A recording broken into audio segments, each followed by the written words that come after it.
Bueno, en continuación con la clase de POC de la semana pasada, ahora seguimos con asma, que es otra enfermedad de tipo obstructiva. En este caso es la enfermedad de las vías aéreas que se caracteriza por una hiperreactividad del árbol tráqueo bronquial frente a una variedad diversa de estímulos, ¿sí? Por ejemplo, el polen, por ejemplo, los ácaros, lo que da como resultado un estrechamiento de la vía aérea de carácter espasmódico y generalizado. Este estrechamiento se produce como consecuencia de la inflamación de la pared bronquial y también de la constricción del músculo bronquial. Esto a su vez hace que la persona se presente clínicamente con una dificultad respiratoria, ¿sí? Con una sensación subjetiva de la falta de aire, que va a ser la disnea. También puede presentar tos por la irritación de la vía aérea. Y también como consecuencia del estrechamiento van a generar sibilancias, ¿sí? Que es el ruido que genera el aire al pasar precisamente por esta vía estrechada. En cuanto a la etiopatogenia del asma, tenemos que conocer que existen dos tipos principales de asma, que son el asma extrínseco y el asma intrínseco. Y también tenemos un asma inducido por aspirina. La etiopatogenia de cada uno de ellos va a diferir, obviamente, entre sí, por algo se los clasifica. El asma extrínseco, atópico o alérgico suele comenzar durante la infancia o la adultez temprana. En general se diagnostica en menores de 12 años y son personas que ya tienen antecedentes personales o familiares de atopía, ¿sí? La atopía hace referencia a la predisposición hereditaria o familiar que tiene la persona a presentar reacciones alérgicas. La tríada clásica de la atopía es la rinitis alérgica, la dermatitis atópica o eczema y el asma extrínseco o atópico. La fisiopatogenia de este tipo de asma y también de esas otras patologías que caracterizan a la atopía implica a la reacción de hipersensibilidad de clase 1 que es mediada por inmunoglobulina E. Esta a su vez consiste en dos tipos de respuestas, una respuesta inmediata aguda y una respuesta de fase tardía. En relación con la respuesta inmediata aguda, esta es mediada por la degranulación de los mastocitos que están sensibilizados por la presencia de IgE. Acá en estas imágenes vamos a hacer un resumen de cómo es toda la secuencia de los hechos hasta que la persona presenta los signos y los síntomas. Primero tenemos a los alérgenos o los factores gatillantes, que actúan como estímulo para esta respuesta y que pueden ser de variada etiología. Uno de los más frecuentes es el humo del cigarrillo, pero también tenemos, por ejemplo, al polen, al pelo de ciertos animales domésticos o la contaminación, por ejemplo, generada por los autos, los colectivos. También los hongos o el mismo frío o una infección respiratoria. Todos estos pueden ser gatillantes, ¿sí? Este alérgeno, una vez que ingresa al organismo, ¿sí? Por primera vez, es captado por las células dendríticas o células presentadoras de antígeno, las cuales lo procesarán y presentarán a un linfocito T helper de tipo 2. Este linfocito T helper de tipo 2 va a producir un determinado tipo de citocinas que van a servir para activar a los linfocitos B y también para atraer a otros tipos celulares como por ejemplo los eosinófilos, los mastocitos, los basófilos. La activación de los linfocitos B por medio de estas citocinas liberadas por los linfocitos T helper de tipo 2 junto con el reconocimiento del antígeno en su forma natural hacen que ésta empiece a liberar anticuerpos dirigidos contra ese antígeno, en este caso de tipo IgE.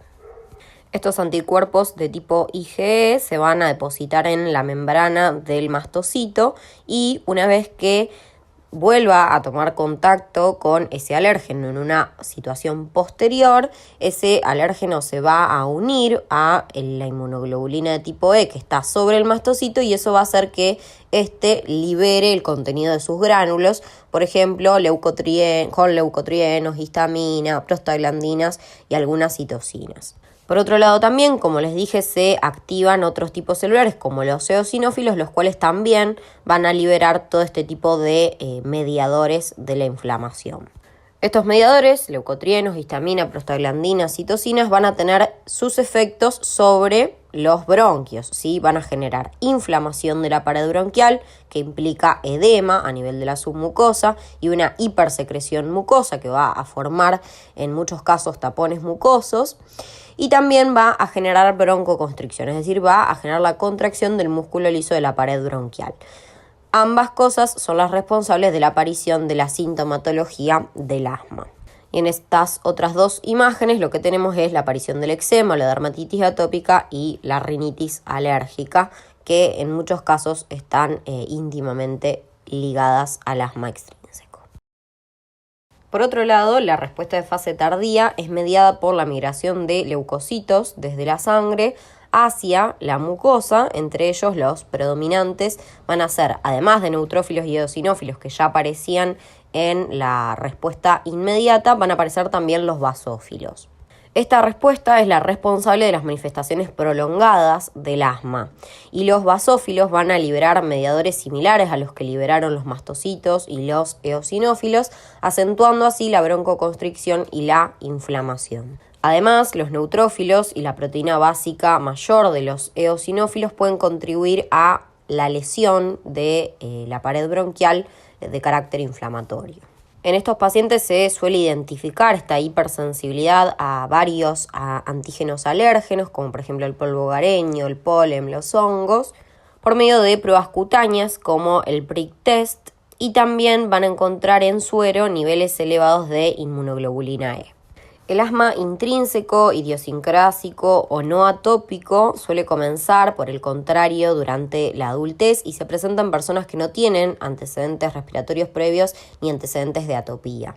Se cree que este tipo de asma podría estar relacionado con factores ambientales como la exposición a infecciones bacterianas y o virales de repetición que alterarían la proporción de células del sistema inmune que aparecen a nivel bronquial.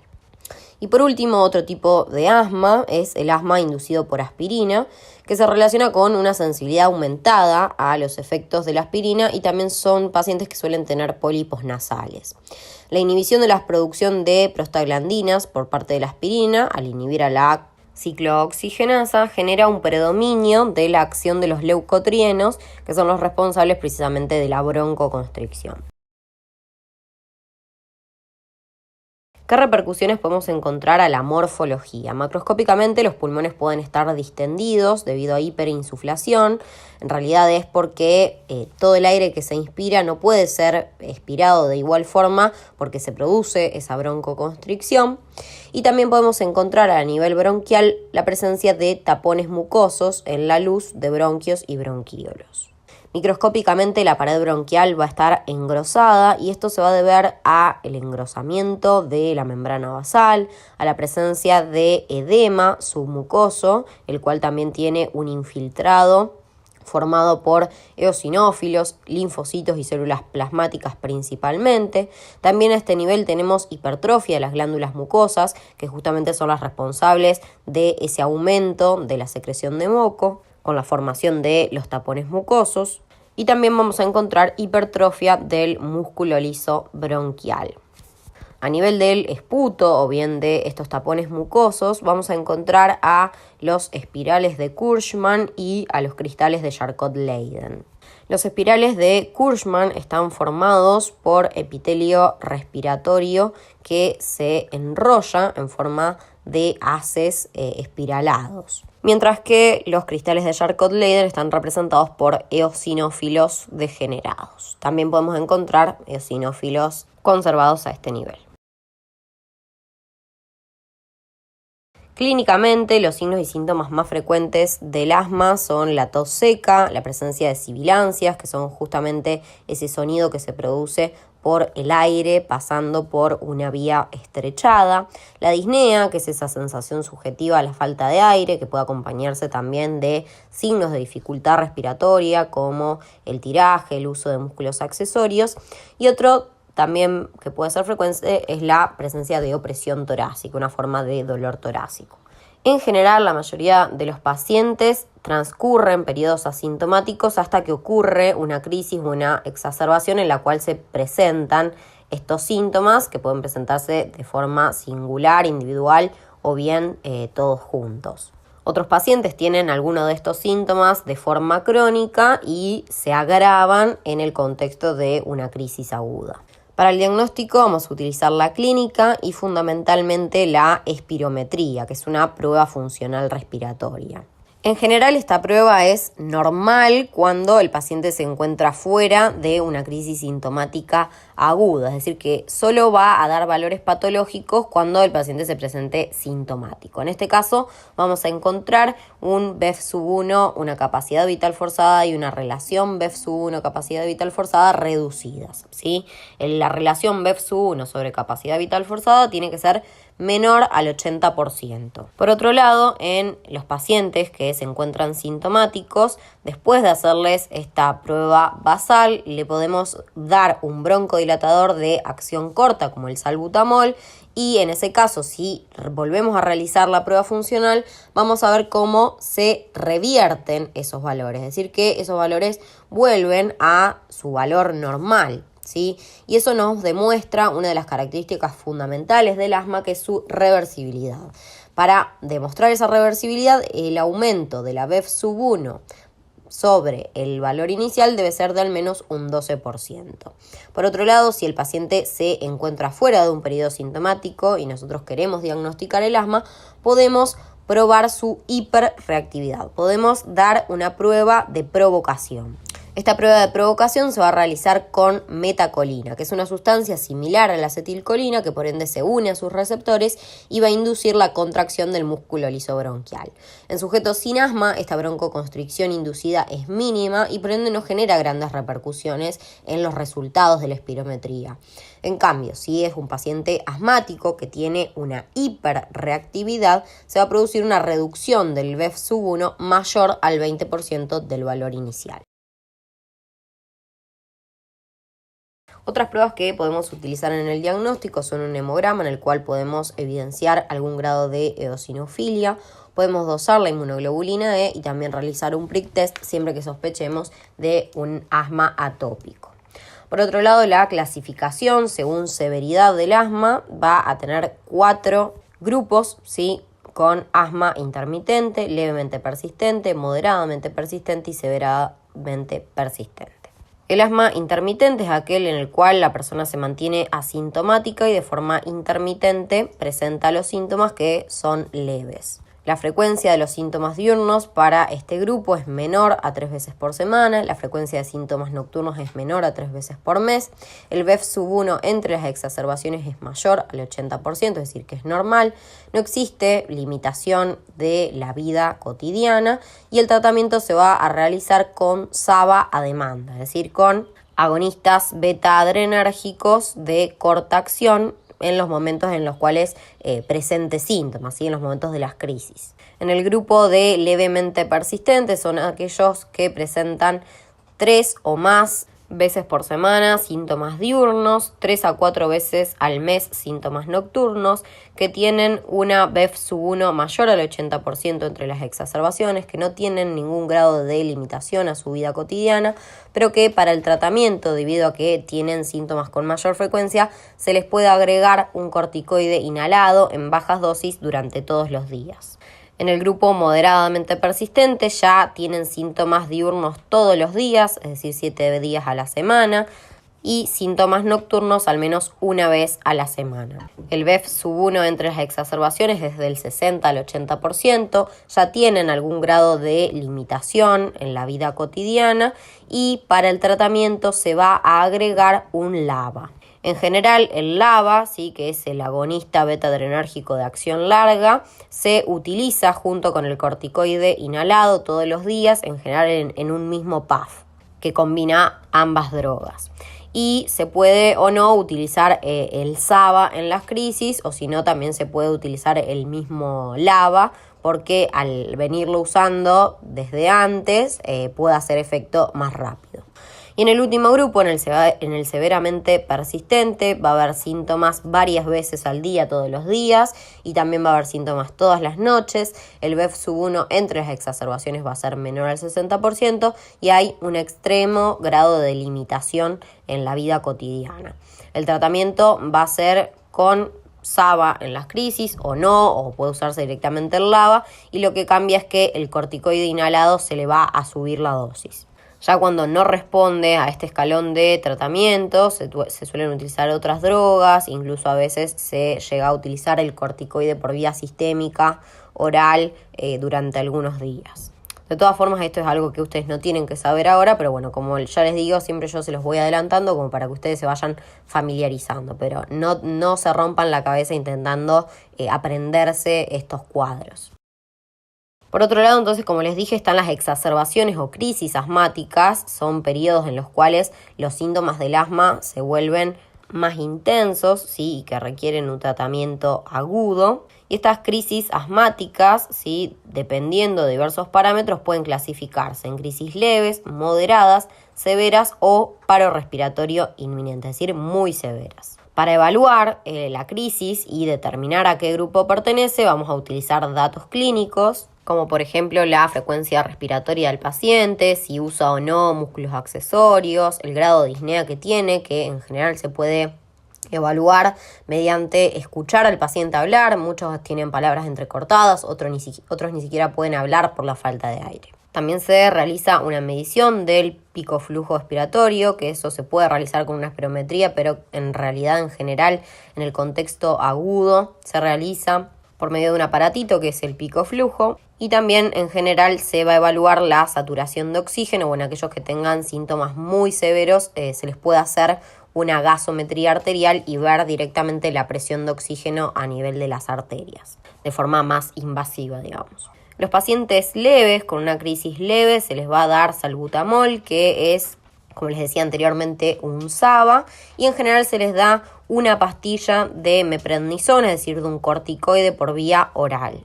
En el grupo moderado se va a sumar a el salbutamol y al corticoide por vía oral un segundo broncodilatador como el ipratropio, que es un SAMA, es decir, un antagonista muscarínico de acción corta. Y también se les va a dar oxígeno complementario si tienen una saturación de oxígeno menor a 90. En aquellos con síntomas severos, además del oxígeno y los dos broncodilatadores, el corticoide se lo vamos a hacer por vía endovenosa en lugar de vía oral y por eso se utiliza la hidrocortisona. Y también le vamos a solicitar, como les decía, la gasometría arterial, el estado ácido base y una radiografía de tórax.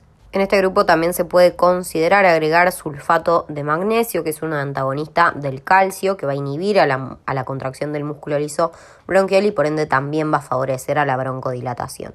Por último, en el grupo más severo, se va a internar al paciente en unidad de terapia intensiva, se va a hacer la oxigenoterapia, los dos broncodilatadores, la hidrocortisona, el sulfato de magnesio, se van a solicitar esos estudios complementarios y se puede incluso recurrir a la ventilación mecánica invasiva, si con todo eso, digamos, no se soluciona el cuadro.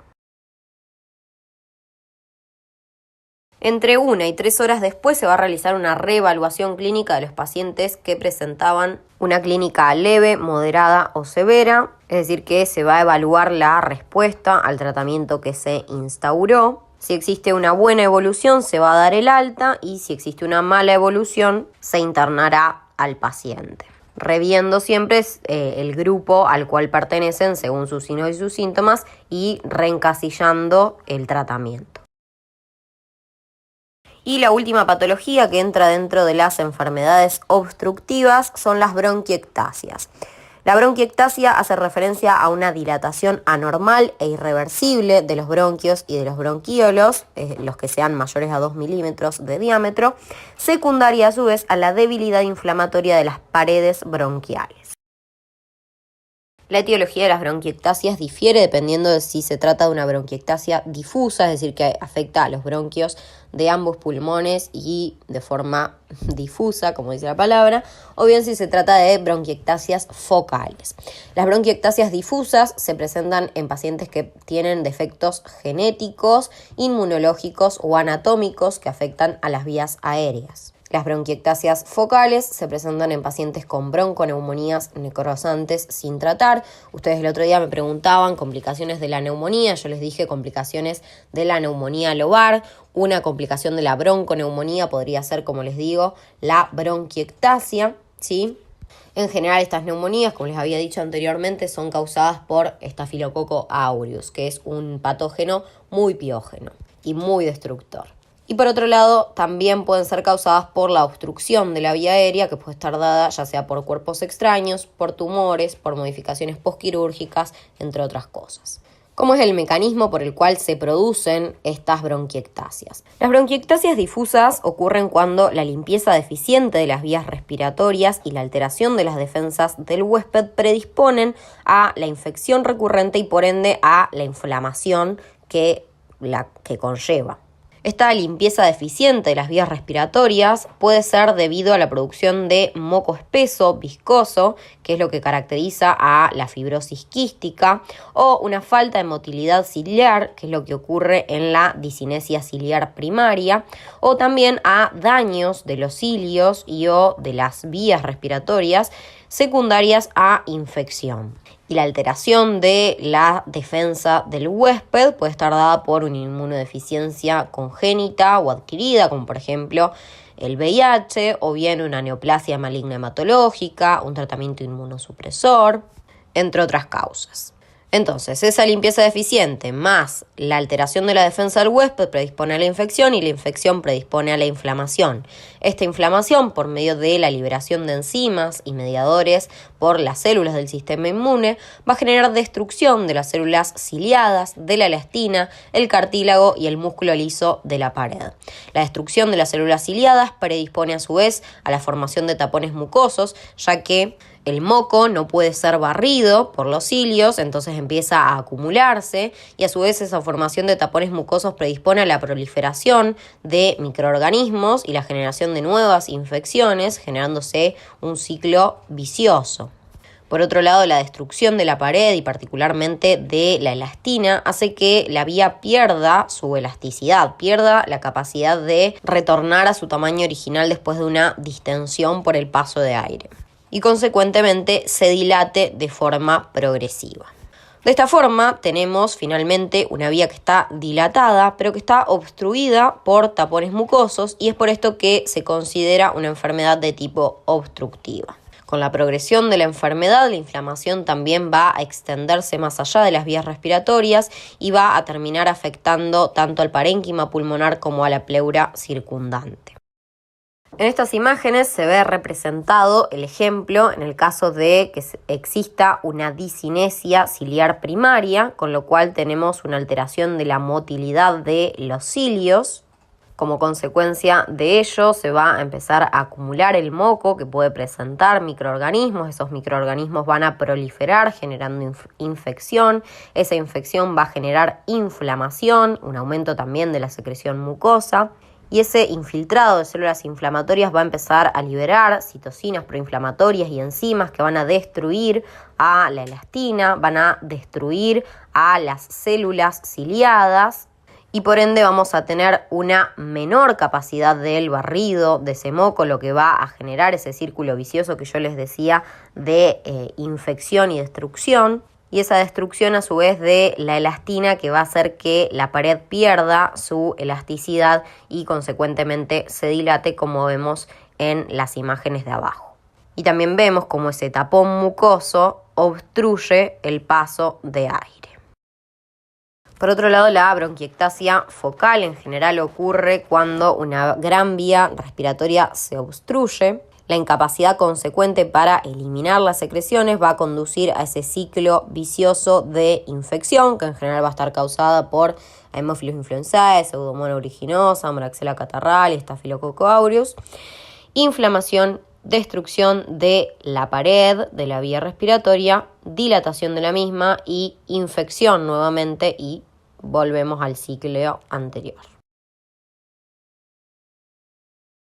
Morfológicamente vamos a encontrar en la macroscopía que el compromiso pulmonar puede ser generalizado o local, dependiendo en general si se trata de una bronquiectasia difusa o localizada, Con mayor frecuencia se identifica un compromiso bilateral de los lóbulos inferiores. En realidad eso depende de la etiología. Por ejemplo, si la etiología es una infección crónica por tuberculosis, en general los lóbulos afectados son con mayor frecuencia los lóbulos superiores. Si es por una infección crónica por Aspergillus, los más afectados son los lóbulos medios. Entonces eso va a ir variando. La superficie de corte del pulmón comprometido va a tener un aspecto característico de panal de abejas, que es lo que vamos a ver después en la imagen de tomografía, porque las vías aéreas dilatadas generan este aspecto. A su vez, esas vías aéreas dilatadas pueden tener forma cilíndrica, que es lo más frecuente y es lo que se denomina dilatación tubuliforme, o bien pueden tener una forma fusiforme, que tiene forma de huso, sacular, que es una distensión redondeada, o varicosa, en cuyo caso tenemos dilatación irregular, como si fuera un collar de perlas. Las luces a su vez van a estar llenas de moco o de moco y pus, dependiendo de si hay una infección en el momento en el cual estamos viendo esta vía. La pleura también puede presentar fibrosis y engrosamiento por adherencias a la pared torácica. Microscópicamente, el epitelio bronquial puede ser normal, puede estar ulcerado o bien puede ser metaplásico. También existe un infiltrado inflamatorio, tanto de células agudas como crónicas a nivel submucoso. Destrucción del músculo liso y del tejido elástico, que van a ser reemplazados por tejido fibroso, lo cual le da mayor rigidez a la vía respiratoria y también contribuye a que esa vía se permanezca dilatada. El parénquima pulmonar interpuesto entre estos bronquios también puede presentar inflamación, puede presentar fibrosis, la inflamación representada como una neumonía intersticial, una neumonitis, y también la pleura afectada va a presentar adherencias y bandas de tejido fibroso entre bronquios y pleura. Clínicamente, lo más importante son las infecciones respiratorias recurrentes. Algunos pacientes tienen síntomas de forma crónica fuera de las infecciones y otros no. En caso de tenerlos, lo más frecuente es la presencia de una tos crónica, que suele ser productiva, con expectoración abundante, de esputo que puede ser mucoso o mucopurulento y en general maloliente. En algunos casos también puede aparecer hemóptisis, ¿sí? O un esputo hemoptoico. Y también la generación de disnea progresiva por la obstrucción progresiva a su vez del flujo de aire. Para el diagnóstico vamos a utilizar la clínica, la tomografía de tórax, en la cual vamos a ver, como yo les decía, la dilatación de los bronquios y de los bronquíolos en un patrón que parece un panal de abejas. La espirometría, que puede ser normal o bien puede tener un patrón obstructivo con reducción del BEF1. Y en el contexto de las infecciones vamos a realizar estudios microbiológicos del esputo para poder tratar de forma más específica a las infecciones y no generar resistencias a los antibióticos. El tratamiento va a ser justamente con antibióticos durante las infecciones. En general se utiliza la kinesiología para ayudar a eliminar los tapones mucosos. Y en caso de existir una obstrucción anatómica, como por ejemplo los tumores que sean los causales de estas bronquiectasias, también puede recurrirse a la cirugía.